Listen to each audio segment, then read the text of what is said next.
nothing but the soil in the earth, breaking through the rocks, growing wild and tall till the buds begin to pop. So pack me in a bowl or roll me in a spliff, or you're breaking me Hey, down. this is Ryan Heron from Portland, Oregon, And I'm Amanda Breeze in Toronto. and we're here today to talk about all of the fun stuff from one of our favorite plants, cannabis. So if you're a big scent or plant nerd like you are, or like we are, you're in the right place. Let's get into it. Um, Yes. Uh, hey Amanda, what are you getting into today? I'm holding a little spliff right now. I have some fresh harvest from this year. And in true stoner fashion, the two bags that I brought home with me were completely unlabeled. So Yes, you should just know by your nose at this point. this is true. It's gonna be fruity, it's gonna be floral. I think one of them is like a silver goo because it has a very distinct, sort of like a pinstriping on the stalks, like a purple and green Love that. pinstripe. That was like a signature characteristic of all of our silver goo this year. So I suspect one of them is that, but the other one is just, I don't know, it looks like a bunch of grapes. They're just like juicy round nugs in this bag, and it caught my eye, and I just brought it home. So it's still technically curing, but I went for it, and I do not regret it. How about yourself? Yes. You know what? I should have brought some of my homegrown onto the cast. Although it was just some auto flowers I like threw out on my back deck. And it's funny, if you've been listening since the beginning of the podcast, in one of the first episodes, I'm like, yeah, I got a couple of males out there. I'm gonna let them see the ladies, and like I'm sure I'll get a couple of branches, and it's fun to see just how much of these autos got seeded from just having the males out there, not even for that long, but like in the right time period. So the cool thing is that this weed is not very fun to smoke anyway. It was just, didn't get a lot of love. It's sitting out here in the Pacific Northwest on my back porch. I did get some great grape juice, grape soda scents out of it. So it was really fun to grow. But now what I have is like a little film canister, halfway full of seeds at this point, that I can distribute to friends and pop next year and just have fun with it. So it's been a cool project. That's awesome. So Santa's giving everyone seeds this year. No, don't say that. But that's actually great. I mean, the nice thing about seeded weed for me, like you're not really going to smoke it unless you have the patience to pull out the seeds, which sometimes I do. But I love using those nugs for edibles and oils. And it's like they're great in butter. Like you can still totally make so much out of some homegrown that's kind of meh and turn it into something really fantastic. Definitely. And you know what? I think that's like the perfect reason if you're going to grow your own plants. Like I'm talking about me in my backyard here under less than perfect circumstances. If you still want to grow, like great, do that. And just don't expect that this is going to be the like QP that you're sitting on and burning through these next few months. Like I was even talking to the bud tenders lately, and they're like, yeah, things do kind of drop off in October when everyone gets like a bag of homegrown from their neighbor. And then everyone realizes like this is not what I want to be smoking all the time. Like let's leave it to the pros. And then, they start showing back up at the dispensaries. That's exactly it. I taught a class this weekend. It's a full day, 6 hour, hands-on, make your own products class. And we go Oh yeah. from start, like what is a weed, into advanced formulations. So it's really jam-packed. And this class was awesome because it was all beginners. So it was really funny because even explaining fan leaves ended up taking like 45 minutes. They're just some points that I forget. Like, they were like, but what do you do with them? And it was funny because the fan leaf is the most distinguished part of the cannabis plant. Like when you think of weed or when you see graphics, it's the fan leaf is so infamous. And they were like, but we don't actually make things with the fan leaf. And I was like, well, No, there are some things. I did give them some exceptions of ways you could use a fan leaf, but really Mhm. it's not so much. But anyway, some people brought in one of the participants brought in some homegrown. And so part of the class is we take little microscopes and we look at some samples that I bring Fun. from the farm. And from the legal industry, I have some jars that I bring, just like a selection of stuff that we can really look at under the microscope and see all the trichomes. And so we did like a nice little comparison to some of their homegrown, which didn't have very robust trichome density.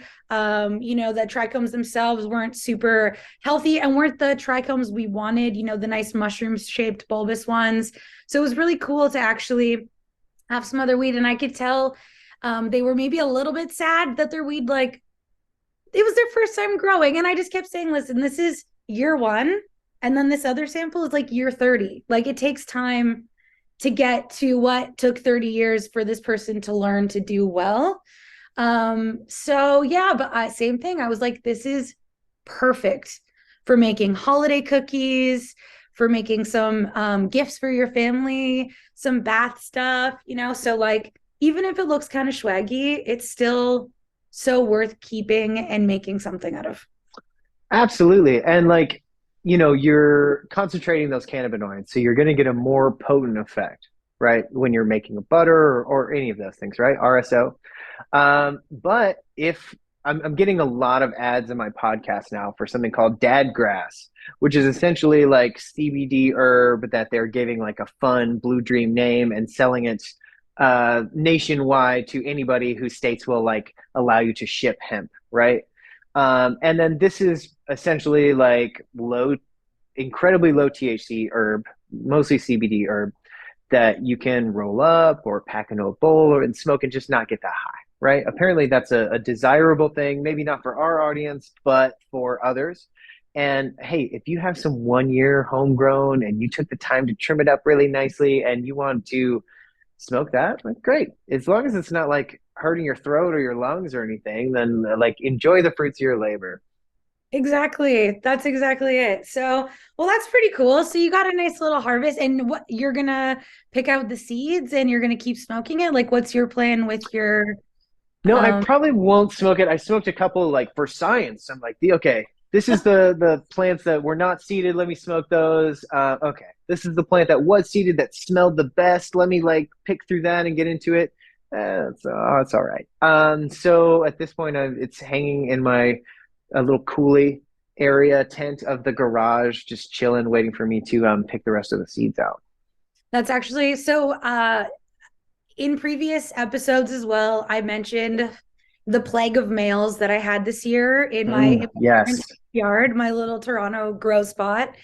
And because only one was female, and because I work where there's other plants, I kind of completely forgot about the one that was in their backyard. And it got a little PM, it got a little cold, and I kept saying I'll come over and harvest it. And I kept forgetting, and like it just became a forgotten thing.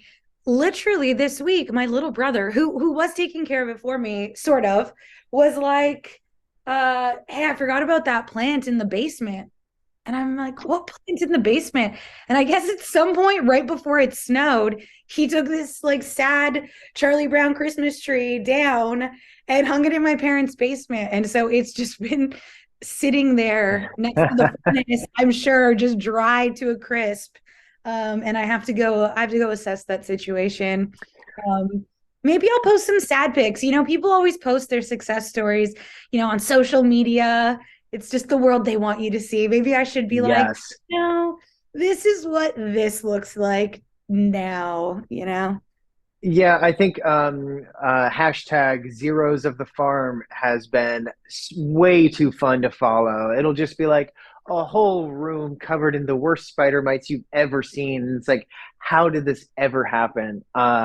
So yeah, hey, I mean, you got to celebrate these failures too, because that's how you get those successes, right? I promise you, during that 30 years, there were some hard, expensive lessons learned. That's the thing. It Right. takes a Hey, that's what time. makes good weed, right? What is the French saying? The toughest weather makes the best wine, or like cruelty to the grapes makes the best wine. Now I have to look this up. Okay, Um, cannabis cruelty. Hashtag. That's what I did with seriously. that plant, though. Really, it was. I should be reported for plant abuse. I'm thankful that's not a thing because oh man, plants get it pretty hard. Any of my neighbors that were growing males deserve to be. You know what? I'm back here in this corner of the forest of Portland here. As far as I can tell, none of my other neighbors had any plants, and I did remove them before things got too wild.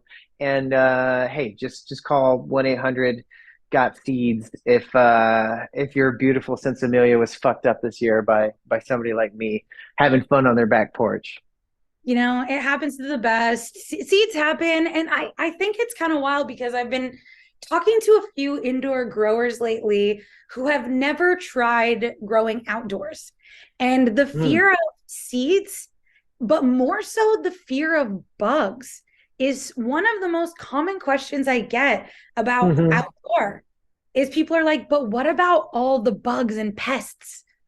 And the thing is, there's not that many. I've seen more pest incidents happen in the indoor parts of it, like the drying room or in Totally. a little, grow room that you have like a 10 by 10 in your basement. Like those are the times where I hear the most about mite issues and things like that. Of course, outdoor, PM, but I've seen way more powder mildew in people's little rooms that didn't have Um, successful ventilation.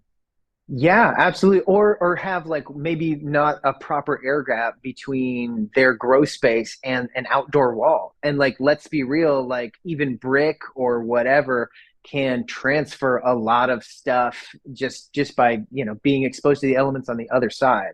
Yeah. And indoor are these like massive absolute monocultures where you are trying to dial in the conditions to be perfect, and so that's why those could also be perfect for a certain kind of mildew, or they could also be perfect for a certain kind of thrip to reproduce.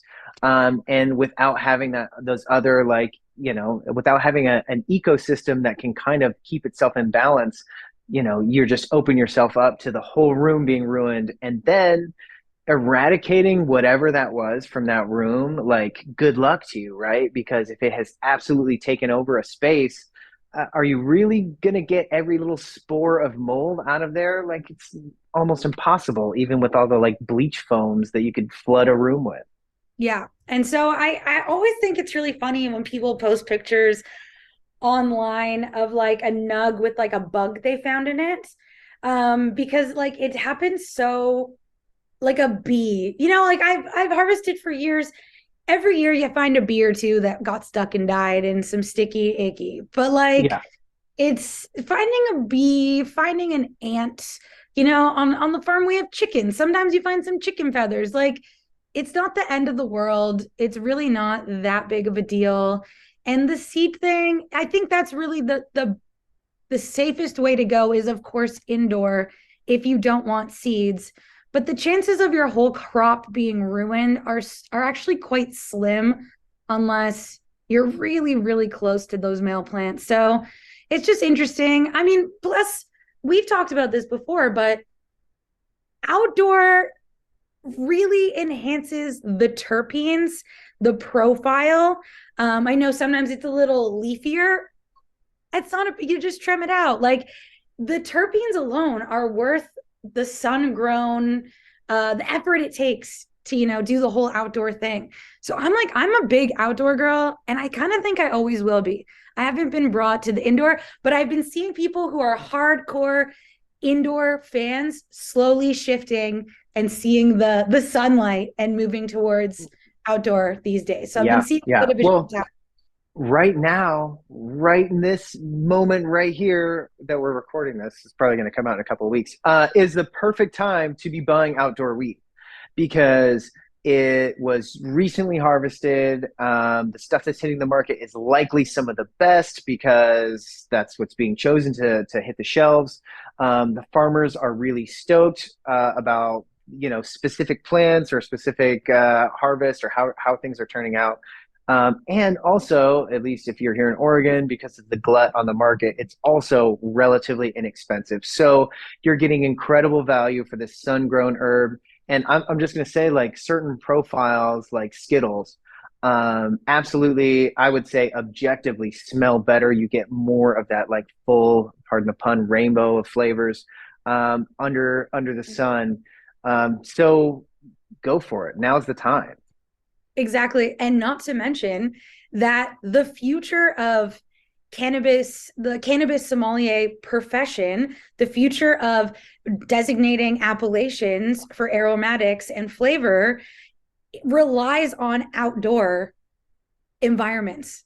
So when we think of the future of flavor and the future of cannabis, it's not going to be happening inside greenhouses as much as it's going to be happening under the sun, in the fresh air, in the soil. So making that move now and discovering those flavors and the potential terroir of certain things is going to be huge. I've been thinking a lot about it. Every few months, I get back on this whole terroir thing.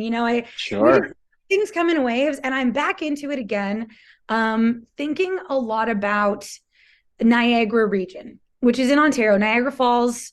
Niagara region is so famous for its wine. Similar to like a Sonoma, right? So we have these regions that are well known for their terroir and the fruits that they grow. And I've been thinking again so much about Niagara. And, this is a good reminder that now is a good time to try some outdoor grows from that region. I think I'm going to make a point in the next couple weeks to hunt down some really nice organic outdoor from the Niagara region and just do a little aromatic exploration, some flavor exploration, and see what's coming out of this area that's known for its regional flavor. Because this is harvest season. I think that's a great idea. Yeah, spread it kind of far and wide. Try and like compare terroirs. And if you can find Blue Dream from either of these, something you're well familiar with, I would love to hear you pick apart the nuance of these different terroirs. I know. We'll probably pick apart the fakeness of the Blue Dream strains. Just maybe one of these days I'll find it, but not yet. Nothing tastes like ocean grown. It's just not the same. Man, I believe it. Yeah. So yeah, speaking of kind of like OGs, like I was getting into some dog walker before this, which is always a favorite of mine.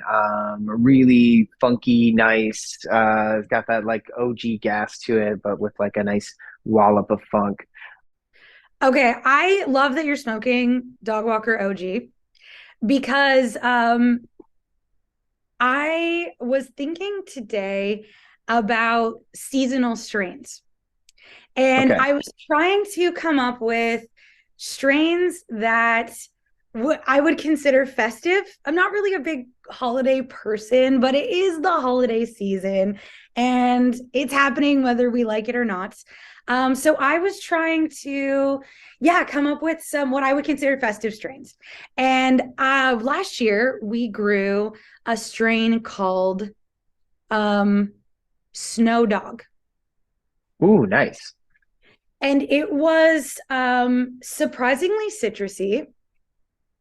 And it's it's sometimes called Super Snow Dog as well. We just called it Snow Dog. But I think it's a cat from the Chem Dog family. So I was wondering if your dog walker was like obviously from the dog family. Yeah, it's Albert Walker OG by Chem 4, I believe. Oh, interesting. Yeah. And yeah, it's just always been a favorite. It's got that like kind of Christmas tree pininess, like first things first, right? And then it's just like you went to the forest and dug a deep hole until you were like, okay, it's deep enough. And that's what this whole thing like smells like. It's like that kind of like rotting earth, like foresty soil funk. So it's good. See, so I put it on like an end of fall kind of spectrum, right? And so that's why I feel like this Snow Dog with like an added little whatever is probably like a nice fit. Yes, exactly. Okay, and it is cheesy snow, snow dog, winter flavors, but like we're talking about weed here. So we got to get a little bit creative trying to find these like fruits of the season, you know? So today we are going to be talking about seasonal aromatics. We're going to be talking about smells of winter, and maybe we could take a quick break and get right back into it. Yeah, I like it. Let's do it, and we'll come back and have all the fun info for you.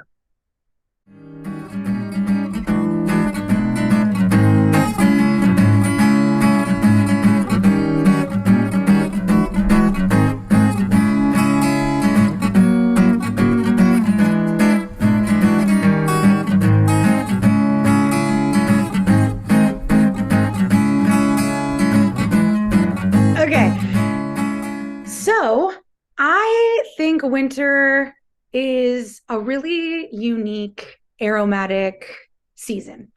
And when you think of smells, I know it's easy to jump to spring. Flowers are blooming, wet earth, but I think winter is maybe more potent than that. For me, it's a combination.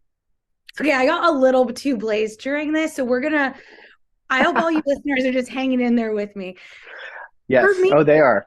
it's a combination of the absence of smell outdoors with the blast of smell indoors. And it's this Ooh, cold okay. and warm contrast, but working together. And so, interestingly, terpenes and smell molecules obey the laws of temperature, obey the laws of gravity. And so the smell of snow is in a lot of ways the absence of smell, because smell molecules will actually like freeze in place. And so after a heavy snowfall, the earth will actually smell like nothing. It can be like a completely blank canvas. I love this. So, we've talked about the smell of rain, I think a couple of times because it comes up. It's kind of like also present in cannabis a little bit. So we were talking about what other scents we wanted to explore. Cold and snow and winter came up, and it's like, oh yeah, we have to explore that, right? Because it is really interesting. And just in the way that kind of humidity can contribute to scents hanging in the air, right? These sort of like aerosolized isoprenes and terpenes are hanging in the air. They connect with these water molecules and they kind of just like hang out in our atmosphere. So we're constantly getting these scents. Just walking through, like let's bring up forest bathing again. Just walking through the forest, experiencing those scents. You're right. In the winter, snow especially comes and knocks all of those down, right? It's like you said, like it's like gravity has been turned up for these scents. And so you can step out into like especially that freshly fallen snow. It's got its own unique scent to it. And that's a big major component of it is just the absence of all of these like aerosolized like terpenes and isoprenes that we normally have present are just gone. Exactly. um, it's a lot of fun. And it's interesting because when everything is cold outside, it means that nothing is growing and nothing is dying. So smells that you would find in other seasons just cease completely. And so this neutralizing of aromatics, I think, causes your indoor smells to become more dynamic, as well as the few living things that are still outside, which is the evergreen family, because those are the only ones that are still growing and still producing aromatics. So that's why I'm thinking, like, when you think winter smells, it's like pinene family, cedars, pines. I think Douglas firs are like, and you bring these evergreens into your home, you're making wreaths, you're hanging a Christmas tree, a holiday tree. And Yes. so bringing these pine aromatics in, and that's intensifying the pines of the season as well. And in aromatherapy, the evergreen family is known for energetically as a community aromatic. Hmm. It gives you a sense of belonging. So I think that's actually quite accurate for the season as well. Like this bringing together, this sense of belonging is very holiday vibes. Oh yeah, I'm with you too. And like, when else are you bringing in that much like pinene and additional limonene even into your homes, right? And it's fun. So, this has been on our topic sheet for a week or two. I've kind of been thinking about it in the background, and not once did I even consider the sense inside, because I'm thinking so much about the snow and ice and just being out in the forest during the winter and how different that is, and even like temperature wise, what's happening with smell molecules. Damn, I didn't even think about all of these, like the chai that I'm gonna make later, or like mulled spice wines or whatever. And yeah, those have these traditional warming spices that we call them clove, cinnamon, allspice, that contribute to that sort of like homey feeling, right? All of the Exactly. Christmas candles that you can buy for like commercial, just whatever, Bed Bath and Beyond, have those sort of like mold, spice, wine scents, because that's what people associate with the holiday.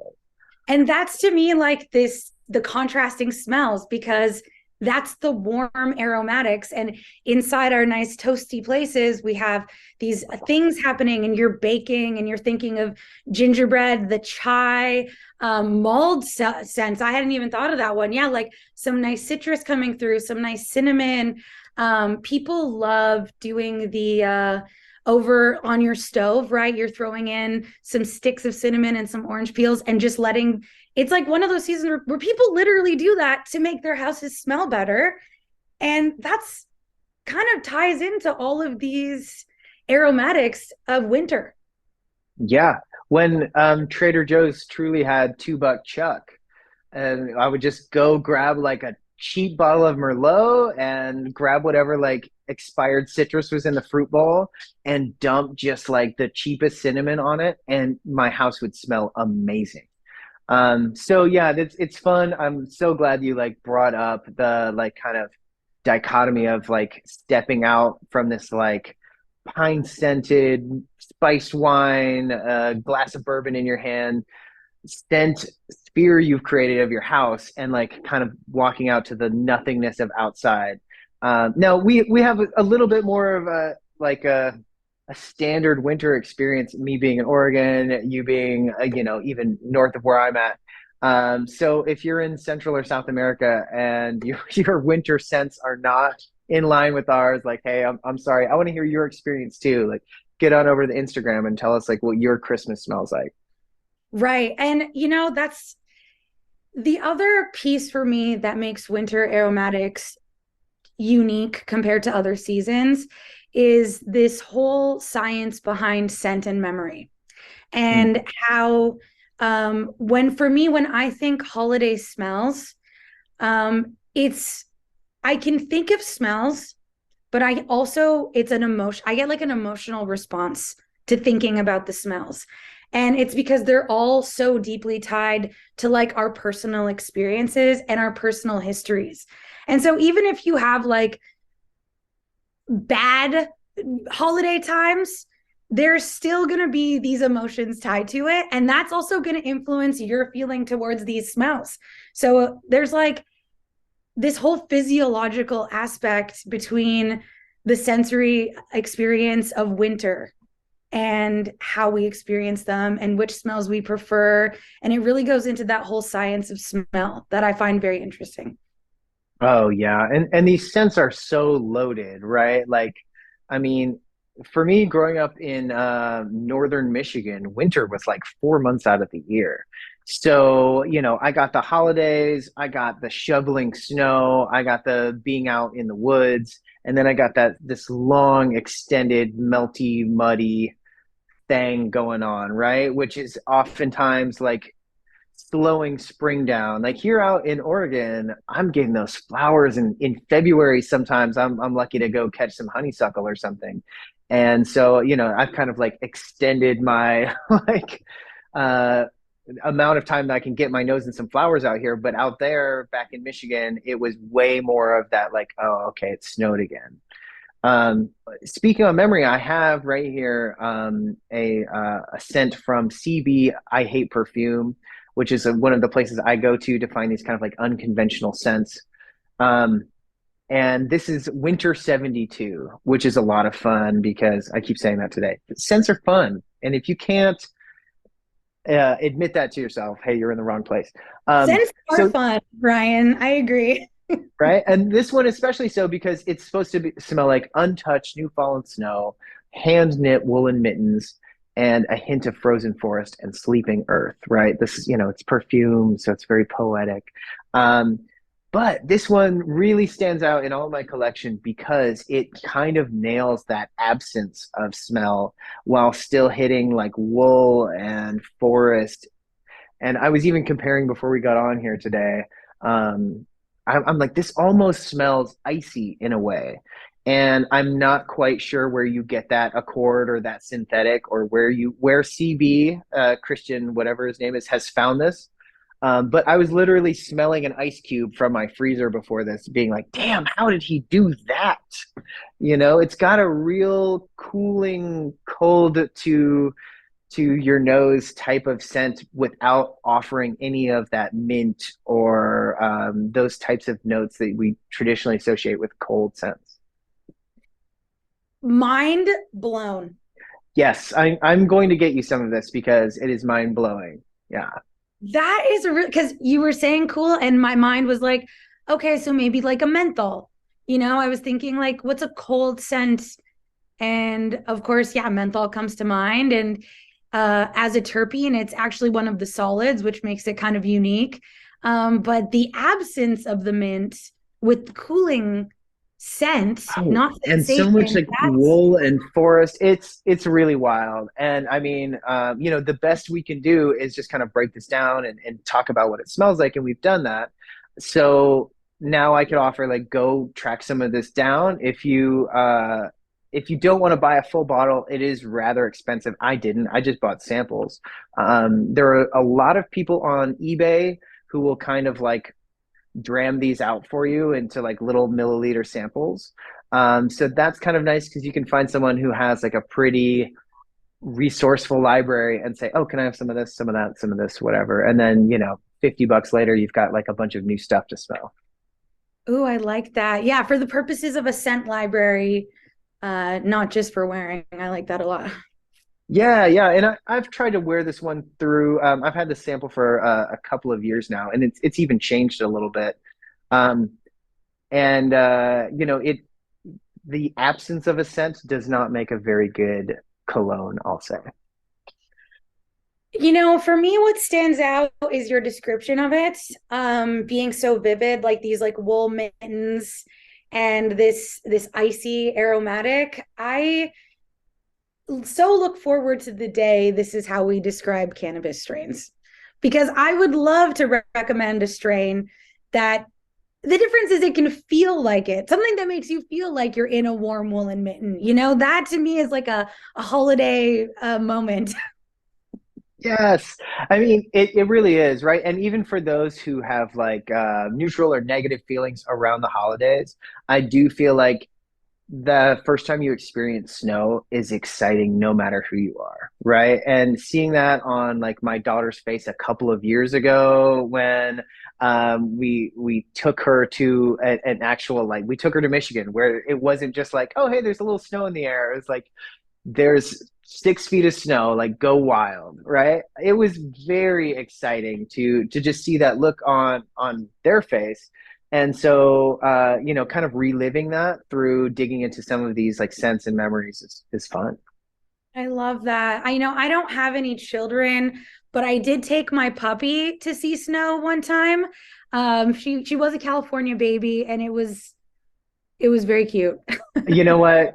I'm a dad over here, and that's just as good. You get a puppy in the snow. Come on. I could just watch that for like 45 minutes. It was really precious. I made her a scarf and everything. It was just one night out, but we did drive to the top of the mountain for her to see snow. And that was really cool. And like you were saying, like I live in Toronto. Toronto is not a pleasant winter place. We get the sludge We get the brown snow in the city, right when it snows, it's like a white holiday land. And then within like 10 minutes, it's like grimy and then it never melts. Like it takes so long to melt because of all the pollution. So I think it would be really nice to take like a headspace vial and go up to the top of, a nice remote place with a fresh snowfall and actually capture the nothingness and really get to remember the feeling. Yeah, exactly. Well, and the forest would be the place to do that because we know that as humans we produce a ton of pollution. That's just like, a sad factor of what's going on. The good thing is at this moment in time, plants far outweigh the amount of pollution we produce just with the scents and volatiles and aromas that they produce. And that's great because out in the forest, the pollution is being kind of like canceled out by these floating hydrocarbons that will attach to the pollution, weigh it down, bring it down to the earth, and then we have less of those to deal with. So the cool thing is that we don't think about plants creating more volatiles than all of the factories and cars out there, but at this moment, they actually do, right? And I think that that's also one of the reasons winter is so cool is because you are walking out into like a whole wall of scents. Like in a lot of ways, we just kind of like take these very light, kind of like rubbery scents of plants that is just like a standard plant smell, and we just don't even think about it because we're constantly exposed to it. And so when that is gone, or it's like putting on noise canceling headphones in a way, it's like really easy to pick those out, especially when you're like getting your nose right up in it. That's really, really a good example. That sounds amazing. You just took me there with you. I'm like, I'm ready to go on a hike. Well, if you're not going on a hike, I'm reading more about, so I'm trying to dig into the perfume of like winter smells and everything, and we typically try and do the house scent thing on our bodies, right? Ambers and musks and these like deep, rich scents, right? I think that that's kind of like a throwback to when we would have like more fur on and stuff, and like shower less, and you're just a little more like primal in these winter months. And I think like accentuating that is a good way to dig into it, like plus up those pheromones a little bit. Ooh, that's interesting. That is really interesting. I'm gonna have to come up with like a new perfume. I I never really thought about it like that, but I have been more attracted to some more of the patchoulis. I don't wear Hmm. patchouli. Full disclaimer, I'm not walking around smelling like patchouli. All right, I don't want any rumors starting in Portland. Um, but I I feel like have there been was a time though. There was maybe a time when if you went and shook a man's hand, you might catch a whiff of some kind of incense leaning. I don't know. That is 100% true. I will not deny that. X rainbow here.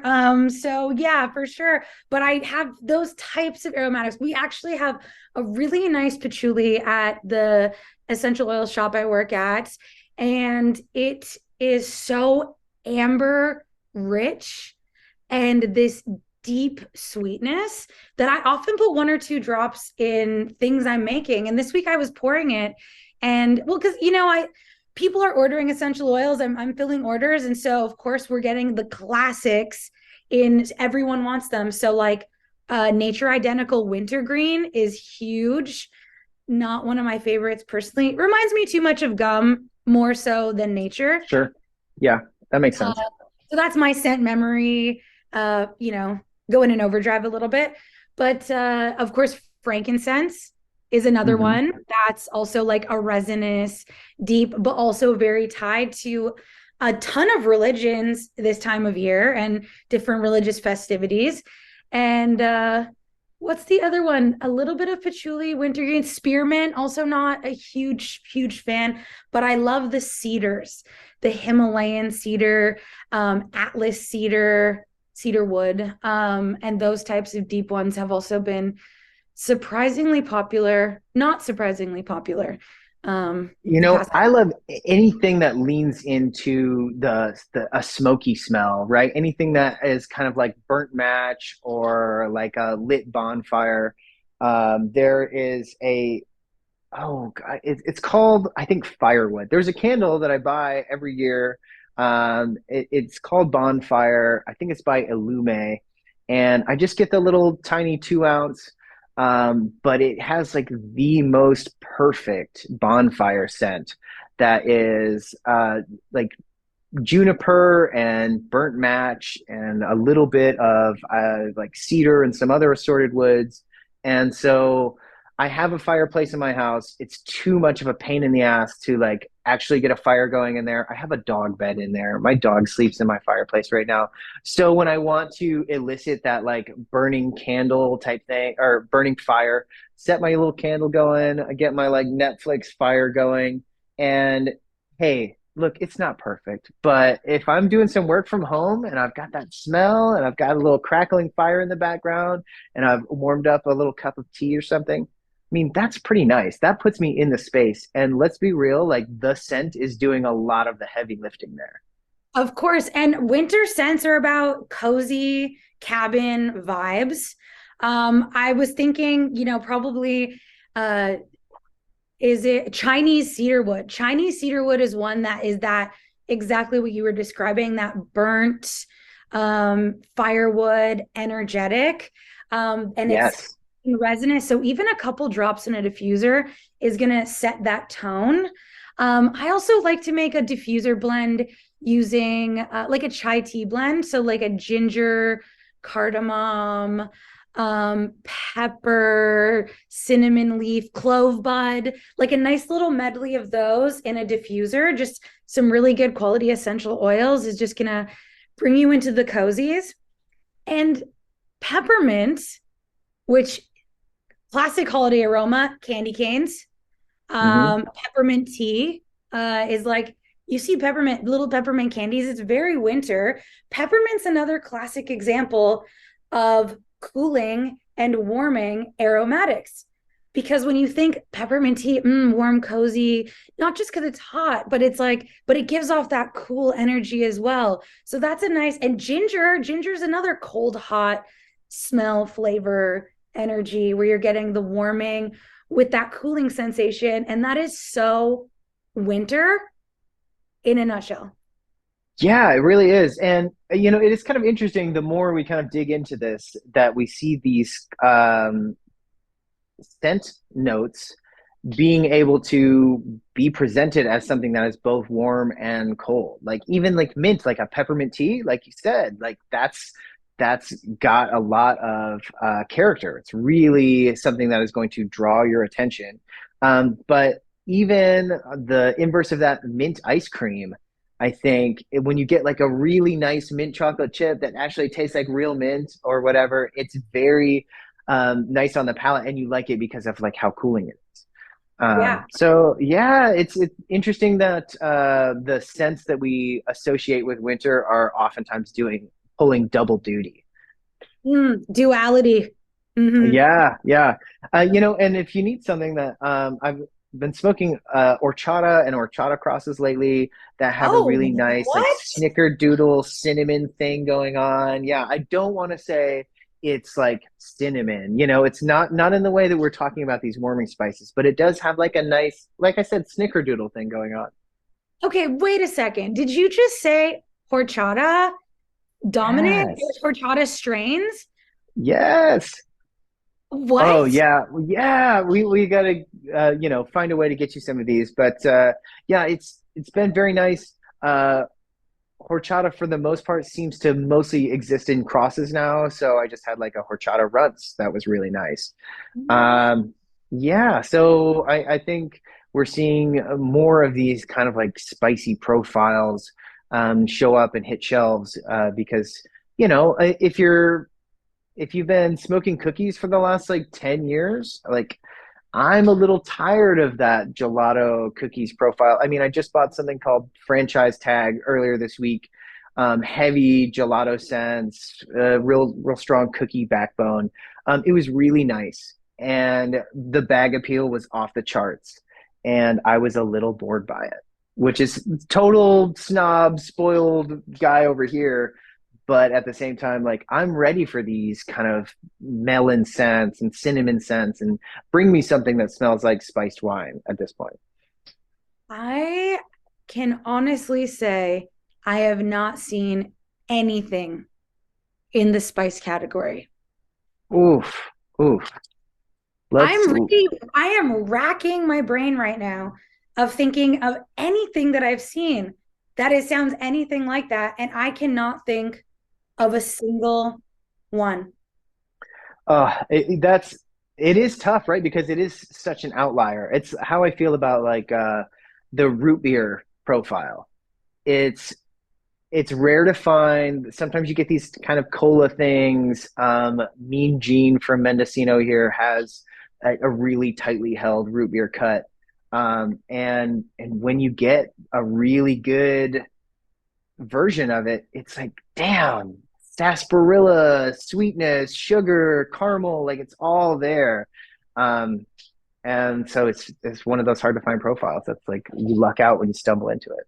Wow, you're really giving me some weed homework today because now I have to go get some Niagara sun grown, and then I got to go find some spicy nutmeg seasonal flavors. Like I'm seeing seasonal products, but they're not related to flavor profiles whatsoever. They're just they're freaking advent calendars, which I actually think is fun. I'm not Yeah, shitting on yeah, that. yeah. Those are really fun.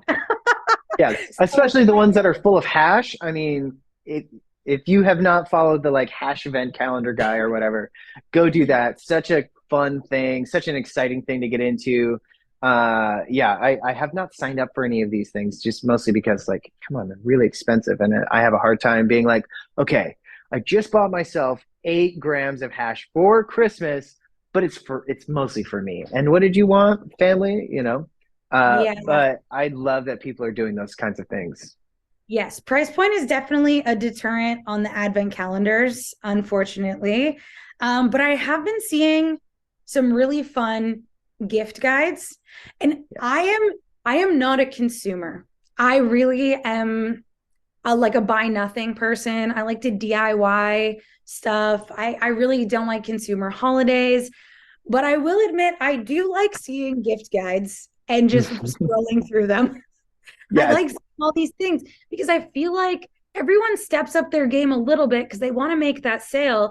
So it seems like some new and cool products are coming out that I really hadn't seen before. And people just cool stuff gets highlighted. I love innovation. So I like window shopping. I like window shopping, the social media gift guides. And so yeah, the advent calendars are definitely up there for me. I've been seeing a lot of amazing recipes for cannabis infused cocktails. I think that's going to be really hot this winter. Ciders with some CBD drops, and haven't seen any specific flavorings that you can buy, but I've been seeing ones you can make yourself. Cool glassware. What I haven't seen too much of though is strain recommendations yet, but it's still early. Sure. Because once this episode will be out in time, but we're recording a couple weeks early here, so it hasn't quite gone mainstream yet with the holiday weed strains to try. So I made a mini list of my picks. Yeah, I want to hear them. But now I feel like they're shitty because horchata sounds like amazing. No, these are great. And also, let's be real. Hey, people are all over the place. They're going to get what they can grab, especially, it's short notice, the holidays. So keep an eye out for these in the cold winter months, and good luck to you. I looked for vanilla frosting for like 2 years before I finally found like a decent representation of it. I was like, oh, okay, I get it now. I think I'm really jealous right now of all the more reason for us to there. like book you another trip to the States. So jelly. Okay, so I did mention Snow Dog, aka Super Snow Dog, earlier in. So that's like a nice. Okay, it has the word snow. So that was number one. I just thought that was funny. Number two, I did find a strain called Christmas Cookies. Ooh, okay. It's very marketing. And it's a sativa. That's actually what I thought was interesting. If you look at different if you like kind of Google to search around different strains, it seemed like a lot of the Christmas themed ones were sativas, which I found kind of, well, that was just the opposite of what I thought it would be. And what's nice about Christmas cookies is it has a pinene-rich profile. And for us canna nerds, you want to show up at a holiday party and advertise that it's pinene-rich. I feel like that is a fucking vibe. So that's Yes, actually really cool. I like that a lot. Yes. Although it is cookies fam, you know, we're saying 2023, we're over cookies. So this is your last chance here to enjoy it before it's passe. It's the blue dream Uh, of next year, right? And then third on my list doesn't have a Christmas themed name, but it's a Dosey Punch. And this is another pinene dominant strain. Interestingly, it's a cross of Dosey Do and Purple Punch. And what I liked about it is that it was Dosey Do was last year's kind of leafy strain of the year, which I mhm. thought was well deserved. It's a fantastic strain. So the combination of the two feels very end of 2022 vibes for me. Yeah. No, I like that.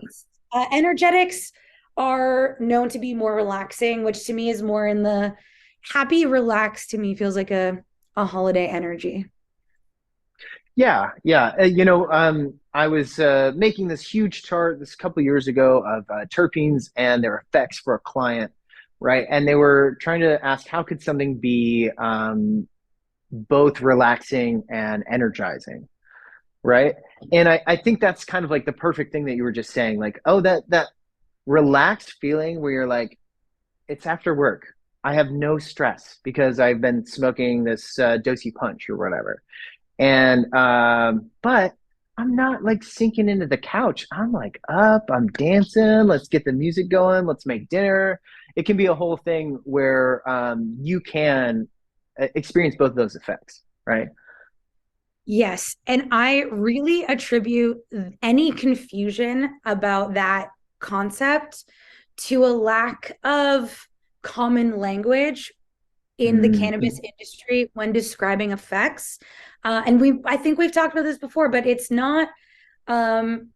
We've talked about this before in terms of aromatics being a constellation, but also the effects being a constellation.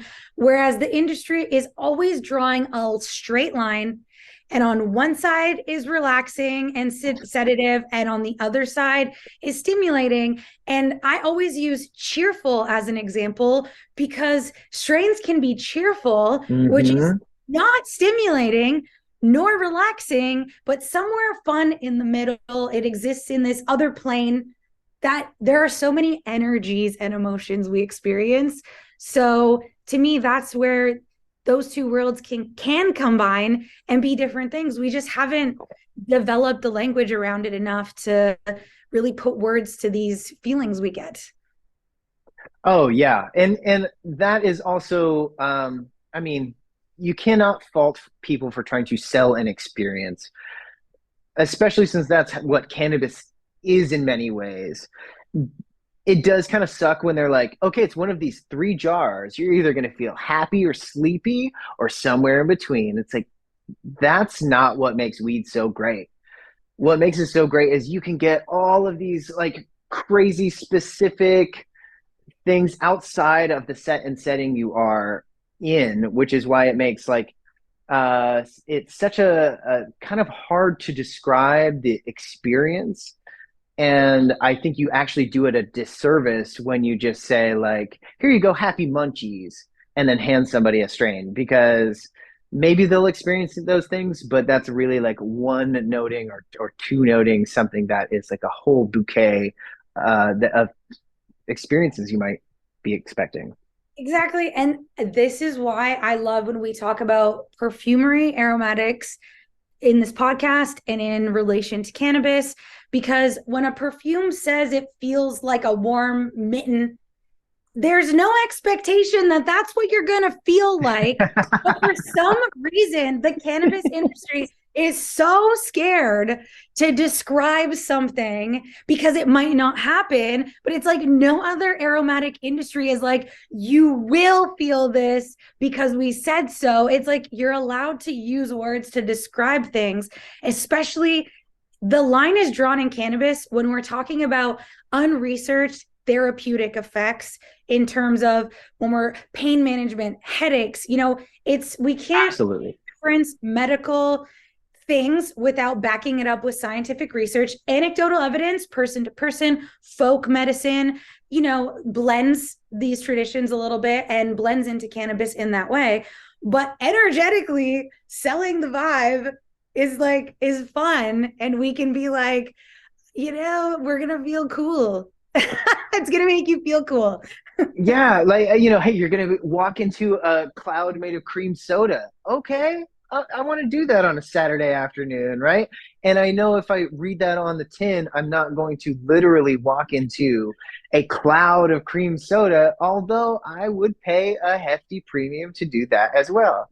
Yeah. See, if there's other drugs that may list that side effect and you Mhm. might actually happen, a psychedelic family, but this is not what we're talking about here. So yeah, I think that's where perfumery is really an influence for me when I'm doing research and when I'm thinking about aromatics. I mean, it really makes sense that as another luxury item that is plant-based, right? And it's somewhere between wine and perfume. I think weed falls because wine is our nice flavors, Absolutely. perfume is our aromatics. We're putting the two together, we're meeting in the middle. And so, even when we talk about cannabis sommeliers, terroir, just designating appellations, perfume comes from certain regions, wine comes from certain regions. And I just think we're right in the middle. If we We must draw are. a Yeah. line, that would be the line between those Yeah. two things. And we're thankfully closer to the natural wines, right? Where hey, we took the product, we put it in this bottle. It was a product of its environment. We let it do its own thing, and here you go. You get to experience what that is. Very cool. Cannabis is right in there, right? Perfume is a little bit more, especially now. Okay, we have all of these different constituents. We're going to combine them in a way that evokes a feeling or can really give you something very specific and make you feel a certain way. And that's kind of where cannabis is going. The more it gets separated into its little individual parts, the more we're seeing them combined in interesting ways. Right now, I'm so happy to be here post harvest, enjoying the fruits of Oregon's best farmers, both rec and traditional market. It's an amazing place to be. But I do see a future where somebody has isolated Pugelone, like I have here, and I'm popping that open. And this is a terpene that is found in cannabis. It smells entirely like the coolest, coldest peppermint that you've stuck in your mouth with a hint of foresty musk, I guess. So it's incredibly cooling. It's got a really nice, like wintry vibe to it, but you get a little too close and it's like manure. So it is fun. I think that there's probably a lot of utility here. I think that you can take these like minor terpenoids like pugelone and neuroladol and do a lot of really fun things with it that you don't get the option to do when it's in flower form. So yeah, when you say we're between wine and perfume, like exactly, like that's where we are. And I think that's what makes these conversations kind of important because though people in perfume have been having them for a long time, this is probably the first time some of this stuff has been talked about in relation to cannabis. Exactly. Yeah, exactly. I want to hear more about this Pugelone. Yeah, you know what? It is totally worth getting into. And I mean, I've basically like shared everything I know about it. I know that it's found in cannabis. I have smoked some really pepperminty, minty strains. I don't know if this is a conversation you and I had, but when I was working with the Fidus family farms here, they were doing a lot of crosses from exotic Mike. and one of the whole lines of Black Mamba had really interesting phenotypic expressions that were entirely minty. In the jar, we would just, or in the shop, we would just crack the jar and put it in someone's face, and they would go like, "Oh, mint! Whoa!" That herb in the end wasn't very desirable because it had these super long trichome stalks that kind of contribute to like the char, and also I feel like that mintiness contributed to like a throat kick that was not very desirable. Mm. So when you had the jar in front of your face, it was really interesting. It was like, whoa, I'll take some of that. I've never smelled that before. But then actually getting, I was going to say to your car, getting home and rolling a joint and smoking it, you were like, you know what? This isn't my favorite. I'm not going back for this. So yeah, those weren't kept in rotation, but they were like a kind of a fun freak show. Interesting. Oh, that's another hashtag cannabis cruelty. That's horrible. You think it's gonna be something and you pump up these terps and you really get it growing, and then it's like not quite there. Right. And it's even harder to be like, check this one out, consumer. Oh, it's interesting. Cool. Give me your money for it. And then be like, oh, we can't keep selling that. You It's never not know good. though, down the line, because I swear one day they'll be selling strains in a dispensary where they're like, this one's just for smelling. It's not for smoking. You just smell it. Because like I see wingnut stuff down there. People are selling pre-ground weed in bags.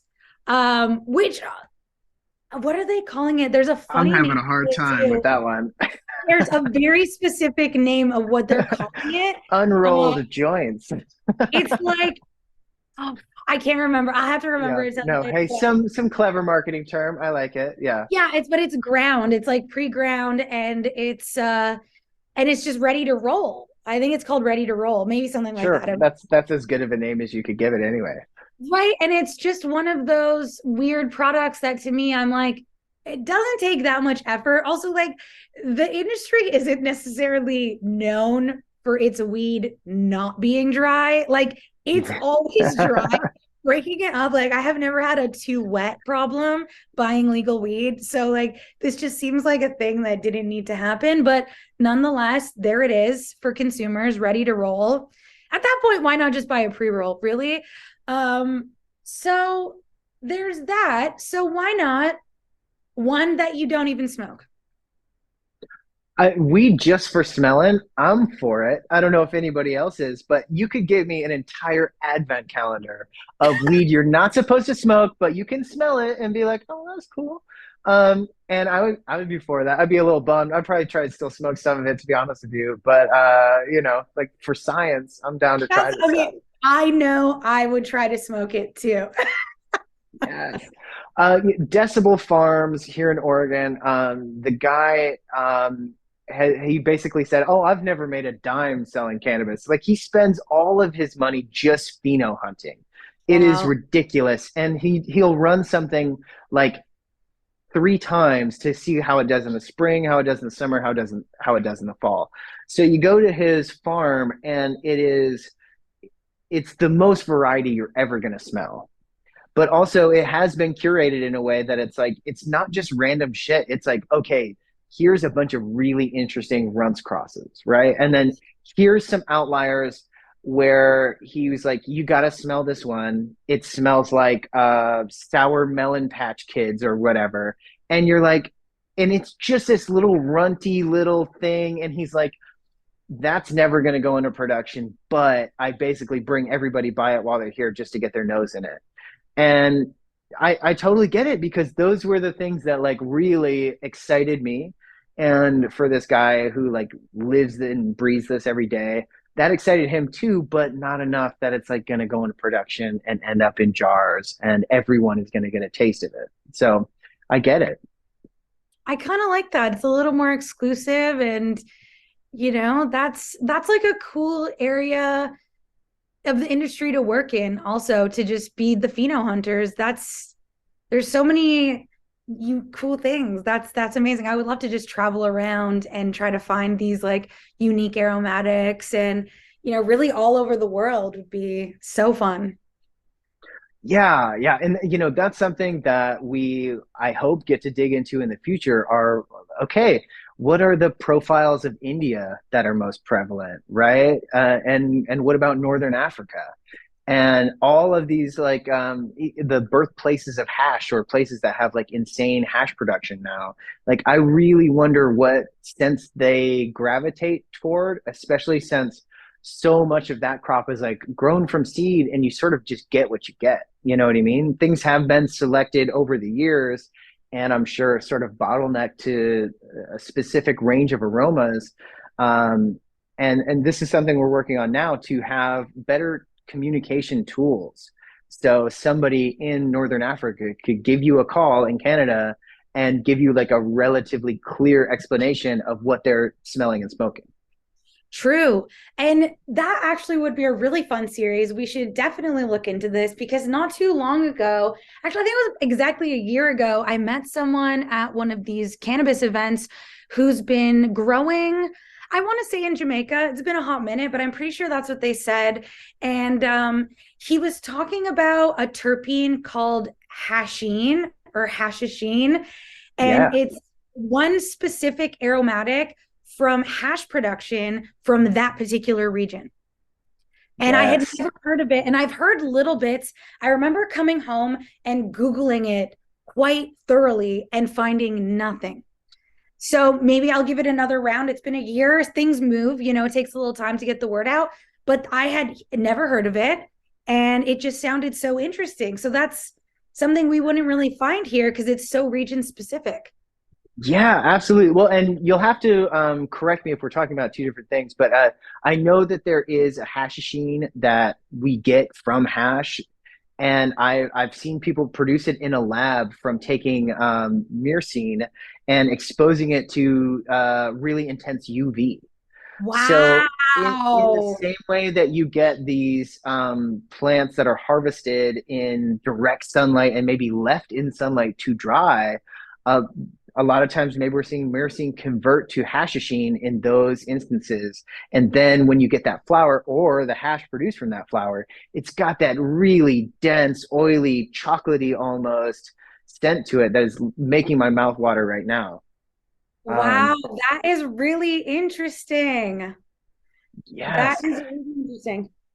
I saw temple balls on the shelf for the first time in a long time yesterday.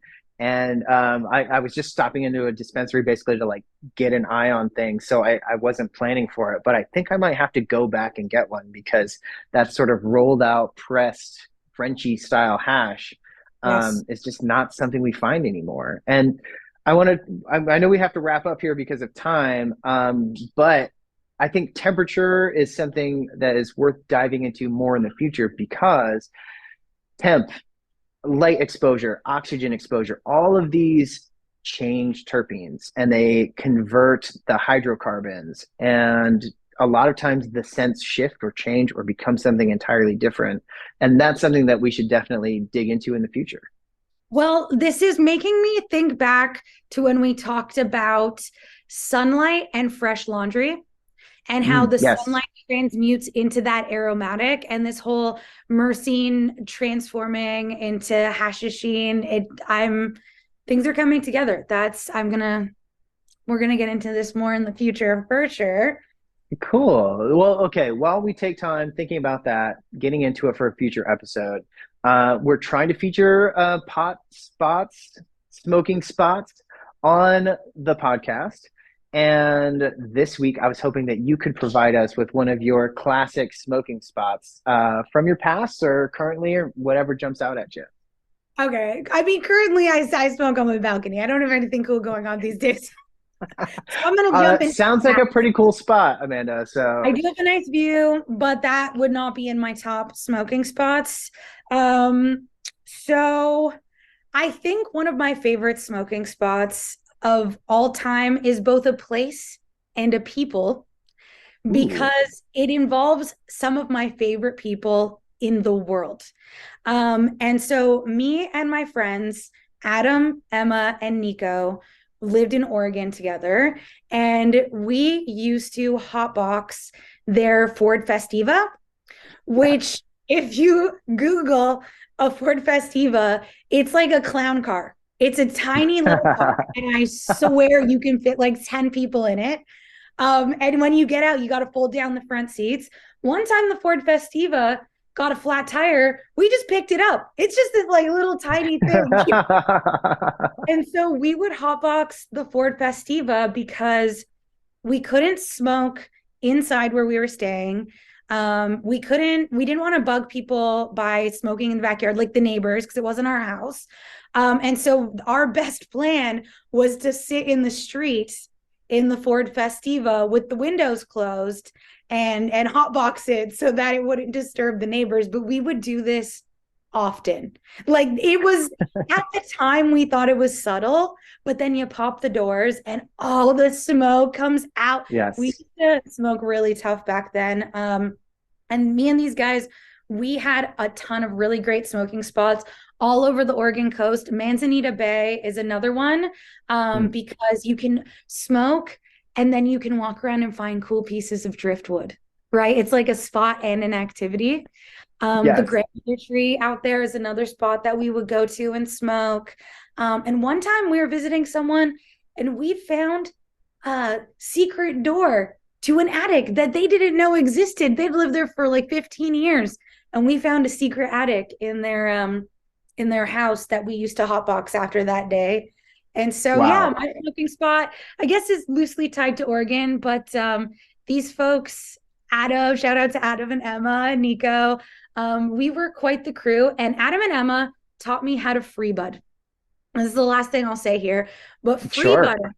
I don't know what free budding is. You got to let me know. Yes. It's freaking awesome. Okay. It's when you take like a thumb-sized nug that's perfectly cured, not too dry, not too wet, nice moisture levels.